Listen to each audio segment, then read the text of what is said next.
शुभ वर्तमान.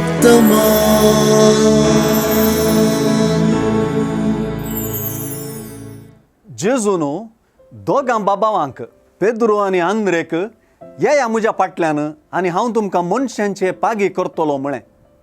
आपोवणें आनी मिसांव दोनी एकाच उस्वासान जेजून उच्चारलीं. फाटल्यान वेचें आपोवणें आनी मनशांक पागचें मिसांव. आपयतलो ही मेस्त्री जेजू आनी मनशां पागींचो मुखेली तोच. चडावत राब्बी पाटलावदारांक आपयनासले.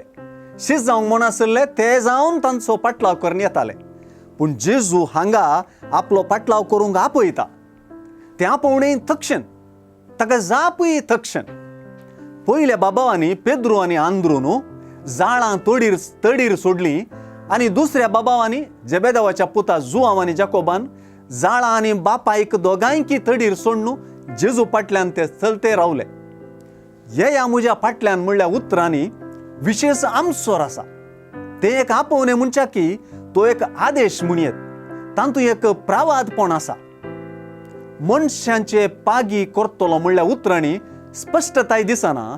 पूण जेजूच्या ह्या प्रावादी आदेशांत ताणें आपयलेल्यांचे व्याप्तीची वा कसबाची भास जेजून मिसांवाचे भाशेक मेळयली. तें आमी समजूंक जाय.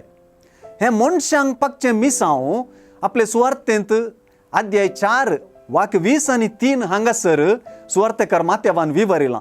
तो म्हणटा, उपरांत जेजू तांच्या सिनागोगांनी शिकयत, राजाची बरी खबर गाजयत आनी लोकां मदली सरतरांची पिडाशिडा गूण करीत आख्या गलिलयांतल्यान भोंवलो.